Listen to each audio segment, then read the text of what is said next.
Ar-Rahiq Al-Maktum, izinkan saya menyampaikan hadis untuk menjadi motivasi kita semua.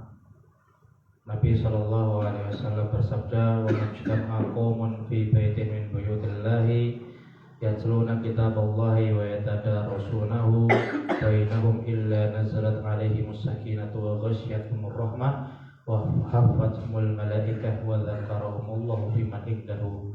Yang artinya, dan tidaklah sekelompok orang berkumpul di dalam satu rumah di antara rumah-rumah Allah, mereka membaca kitab Allah dan saling belajar di antara mereka, kecuali ketenangan turun kepada mereka, rahmat meliputi mereka, malaikat mengelilingi mereka, dan Allah menyebut-nyebut mereka di kalangan para malaikat di hadapannya.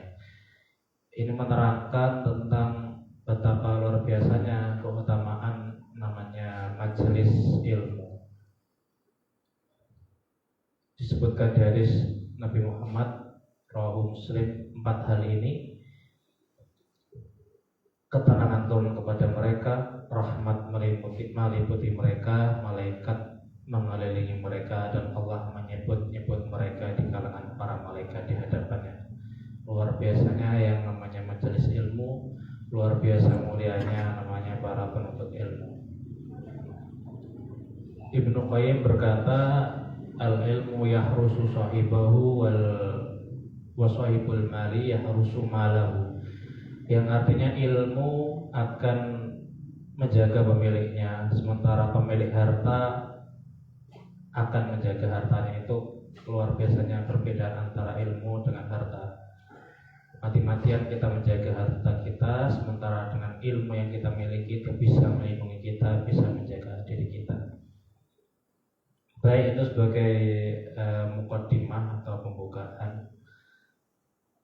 Hari ini kita akan melanjutkan kembali pertemuan sebelumnya, yaitu di bab turunnya wahyu. Kemarin sudah kita bahas bahwasanya Nabi Muhammad SAW sedang menyendiri di Gua Hira. Kemudian Jibril datang kepadanya.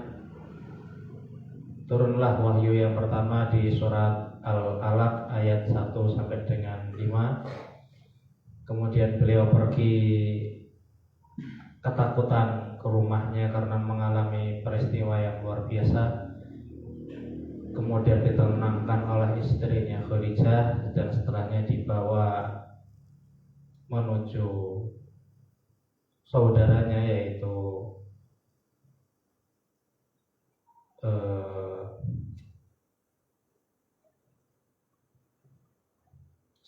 saya agak lupa ini. Kemudian diberikan kabar bahwasanya yang datang kepada dia adalah Jibril, yang mana datang kepada nabi-nabi sebelumnya seperti Nabi Musa dan lain sebagainya. Kemudian setelah peristiwa Waraqah bin Naufal.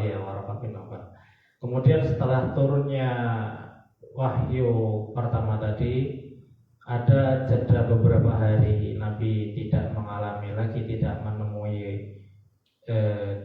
menemukan Jibril lagi. Jadi wahyu sempat terputus, tapi tidak dalam waktu lama, hanya beberapa hari saja, masa vakum. Yang mana tujuan mengapa ada masa vakum ini, karena untuk memberikan ketenangan kepada Rasulullah SAW, kemudian agar beliau penasaran lagi untuk mengalami wahyu kembali tersebut. Maka setelah berapa hari dari wahyu pertama turun, suatu ketika beliau sedang berjalan sendirian. Kemudian seperti ada yang memanggil beliau, "Ya Muhammad." Beliau menengok ke kanan, tidak ada orang, ke kiri tidak ada orang, depan dan belakang tidak ada orang. Kemudian ketika Nabi Muhammad SAW melihat pandangannya ke langit, beliau melihat Jibril. Ternyata malaikat yang telah mendatangiku ketika di Gua Hiro sekarang duduk di atas kursi antara langit dan bumi. Aku pun terkejut karenanya hingga aku tersungkur ke bumi. Kemudian aku pulang ke keluargaku sembari berkata, selimuti aku. Lantas mereka menyelimutiku. Nah, itu cerita turunnya wahyu yang kedua. Ketika Nabi Muhammad datang ke Khadijah berkata, Zammiluni, dastiruni, yang artinya selimutilah aku. Allah Subhanahu wa taala menurunkan firman-Nya surat Al-Mudaththir, a'udzubillahi minasyaitonirrajim. Ya ayyuhal mudaththir qum fa'anzir wa rabbaka fakabbir wa thiyabaka fatahhir warrujza fahjur, yang artinya wahai orang yang berselimut, bangunlah lalu berilah peringatan, fa'anzir wa rabbaka fakabbir, dan Tuhanmu agungkanlah, wa thiyabaka fatahhir, dan pakaianmu bersihkanlah, warrujza fahjur, dan perbuatan dosa tinggalkanlah. Kemudian setelah itu wahyu turun secara teratur dan berkesinambungan. Dengan turunnya ayat ya ayyuhal mudaththir ini bisa dibilang adalah tonggak awal mula dakwah beliau. Kalau yang pertama kita memahami tentang Iqra bismi rabbikal ladzi khalaq, bacalah dengan nama Tuhanmu yang menciptakan, anjuran untuk belajar dan lain sebagainya. Untuk ya ayyuhal mudaththir ini ditunjukkan kepada Nabi Muhammad sallallahu alaihi wasallam untuk menyampaikan dan memberikan peringatan, untuk tabligh dan tahdzir. Makna ayat ini yang kalimat fa'anzir, bahwasanya peringatkanlah manusia akan azab Allah atas mereka jika tidak bertaubat dari perbuatan yang berupa dosa, kesesatan, beribadah selain kepadanya, dan lain-lain. Begitu juga ayat ini adalah ayat sebagai taklif, atau kalau bahasa diterjemahkan secara bahasa itu artinya beban ya kepada beliau, agar menerapkan semua perintah Allah terhadap dirinya dan berkomitmen terhadapnya dalam diri beliau agar mendapat keridhaan Allah dan menjadi suri tauladan yang baik bagi orang yang beriman kepada Allah. Itu tercermin dalam ayat-ayat berikutnya, yaitu warabbaka fakabbir di Al-Mudaththir ayat 3. Jadi luar biasa sekali.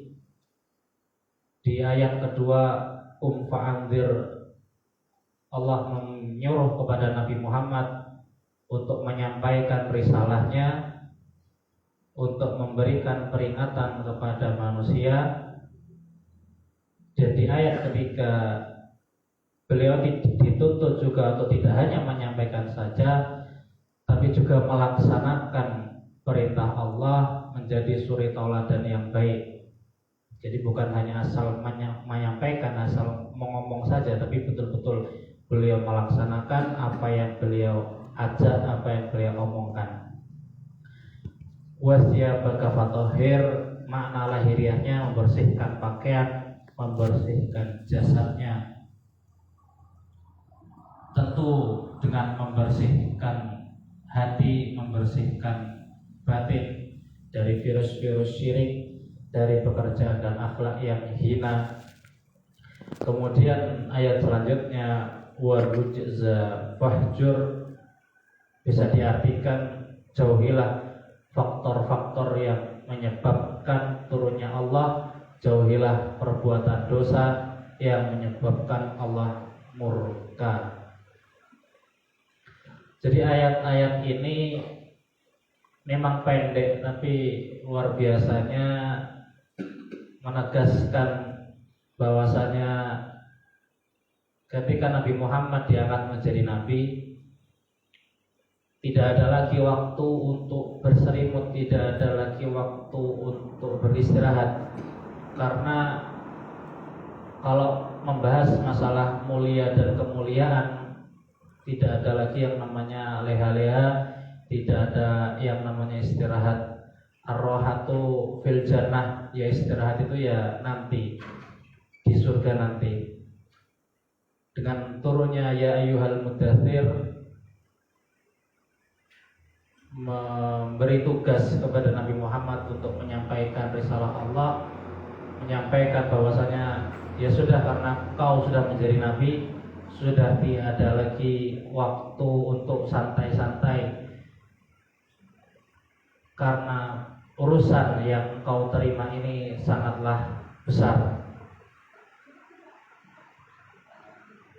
Kemudian mulailah tahapan beliau berdakwah di kota Mekkah secara diam-diam. Jadi dengan permulaan beliau tidak langsung menyampaikan ke depan umum, karena Islam adalah sesuatu yang baru bagi orang-orang Arab, khususnya di kota Mekkah. Di situ yang kemarin sudah kita bahas, bahkan di sekitar Ka'bah sendiri pemujaan berhala dan kerusakan sangat banyak sekali. Berhala ada 360 berhala yang berdiri di depan Ka'bah dan disembah dan dipuja. Minum khamr, membunuh anak perempuan hidup, mengubur anak perempuan hidup-hidup dan sebagainya. Banyak kebodohan-kebodohan kejahiliahan yang terjadi di kota Mekah. Maka beliau memulai dakwahnya dengan cara sembunyi-sembunyi, dengan orang-orang kepercayaan beliau saja terlebih dahulu. Baru nanti ketika Allah menurunkan ayat yang berkenaan dengan penyampaian risalahnya, beliau mulai dengan mengumpulkan keluarganya, kemudian beliau berdakwah di depan umum. Termasuk yang beriman pertama kali adalah Khadijah, istri beliau sendiri. Kemudian keponakan beliau yaitu Ali bin Abi Thalib, dan Maula Khadijah atau mantan budak Khadijah, yaitu mantan budak Nabi maksudnya, Zaid bin Harisah, dan sahabat karib beliau yaitu Abu Bakar As-Siddiq. Yang dari mana kemudian Abu Bakar menyampaikan risalah Islam ini, risalah tauhid ini kepada beberapa sahabatnya, maka masuklah Islam dengan tangan Abu Bakar, Utsman bin Affan, Az-Zubair bin Al-Awwam, Abdurrahman bin Auf, Sa'ad bin Abi Waqqas, Talhah bin Ubaidillah. Inilah yang mana bisa disebut dengan as-sabiqunal awwalun, atau orang-orang yang pertama kali masuk Islam. Ada juga yang menambahkan beberapa nama lain seperti Bilal bin Rabah. Kita juga mengetahui kalau Bilal itu termasuk orang-orang yang masuk Islam dan posisi budak, dan karenanya disiksa oleh tuannya.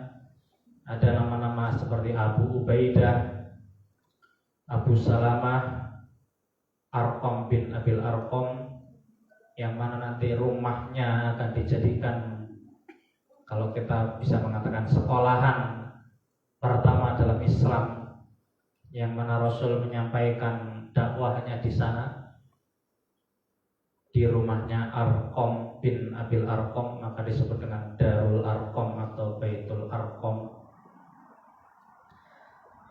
Dan beberapa nama lain inilah yang menjadi pondasi, yang menjadi landasan Islam mulai terdengar, mulai menyebar di kota Mekah. Sebelum nanti tambah banyak.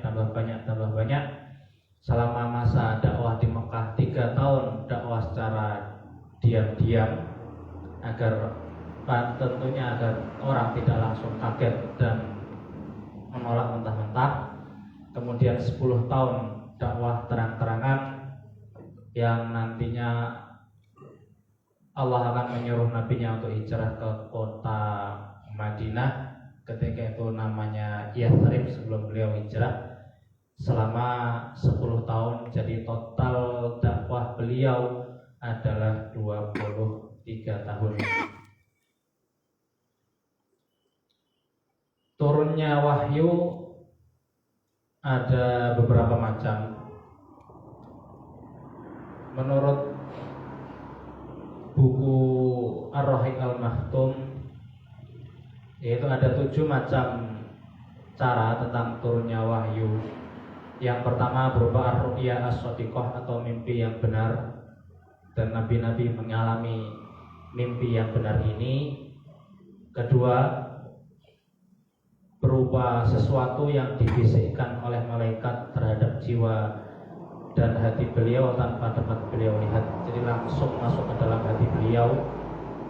Yang ketiga, malaikat datang membawa wahyu dengan wujud berupa laki-laki, dan malaikat tersebut mengajak beliau berbicara. Bahkan sahabat kadang melihat hal ini terjadi, seperti hadis tentang rukun iman dan rukun Islam. Keempat, berupa bunyi gemerincing lonceng yang datang kepada beliau, diikuti dengan malaikat yang menyampaikan wahyu secara samar. Cara ini merupakan yang paling berat, sampai-sampai membuat kening beliau berkerut dan bersimbah peluh. Bahkan pada hari yang amat dingin, demikian pula mengakibatkan unta beliau duduk bersimpuh ke bumi. Pernah suatu kali wahyu datang dengan cara tersebut. Ketika itu beliau sedang berada di atas paha Zaid bin Sabit, sehingga Zaid merasakan beban yang sangat demikian berat. Yaitu cara wahyu yang keempat, yaitu wahyu yang berupa bunyi lonceng sekaligus dengan malaikat menyampaikan wahyu. Kelima, malaikat datang dengan bentuk aslinya yang dapat beliau lihat. Keenam, wahyu yang Allah berikan kepada beliau, contohnya ketika di atas langit pada malam Mi'raj. Ketujuh, kalamullah atau ucapan Allah kepada beliau langsung tanpa perantara malaikat, sebagaimana Allah berbicara kepada Nabi Musa alaihissalam. Ini adalah contoh 7 macam turunnya wahyu kepada Nabi Muhammad Sallallahu Alaihi Wasallam.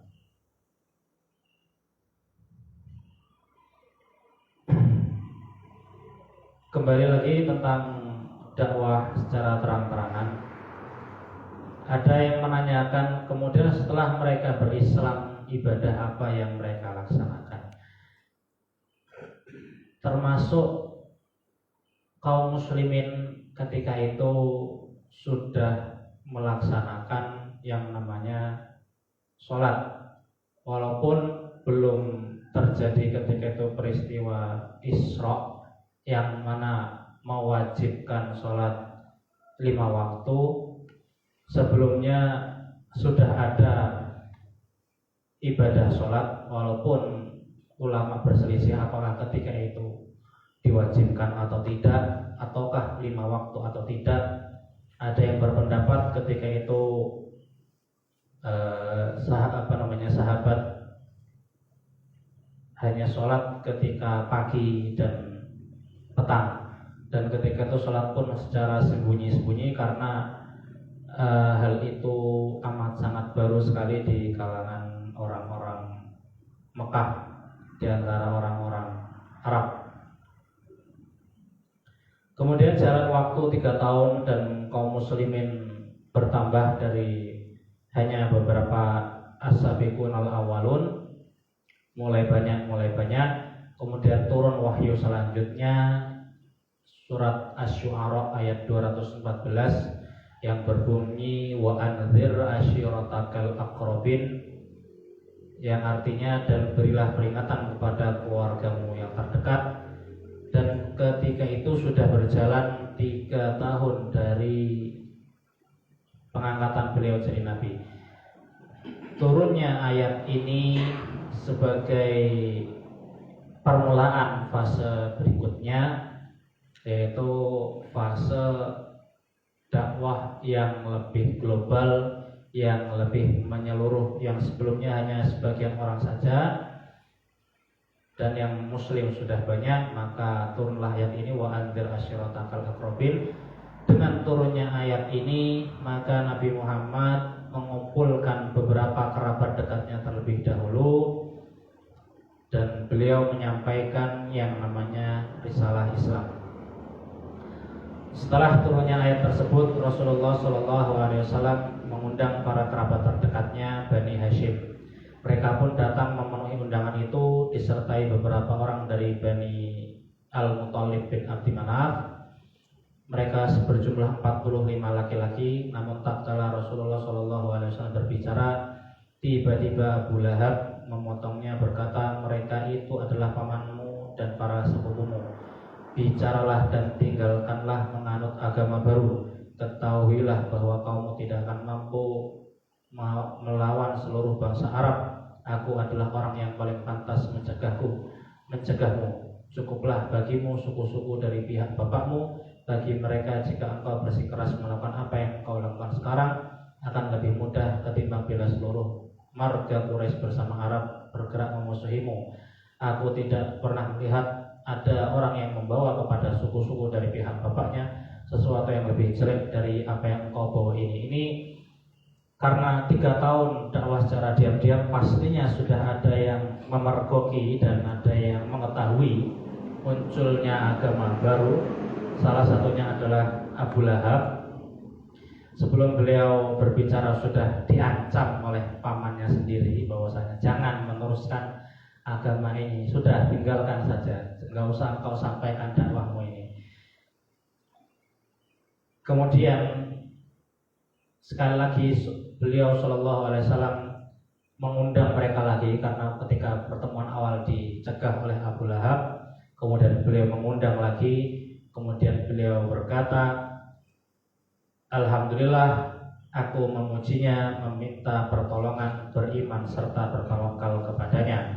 Aku bersaksi bahwa tiada Tuhan yang hak melainkan Allah, tiada sekutu baginya.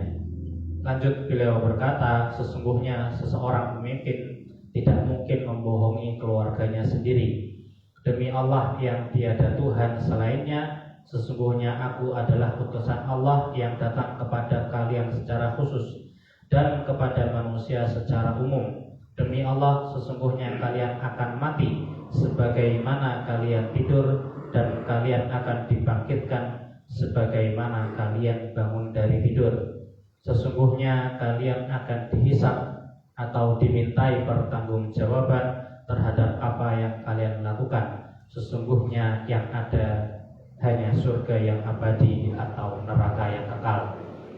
Di pertemuan kedua ini beliau menegaskan tentang tauhid, tiada Tuhan yang disembah kecuali Allah, meniadakan bahwasanya penyembahan berhala itu batil atau tidak benar, dan menegaskan bahwasanya beliau itu tidak ngelantur, beliau tidak buat agama baru.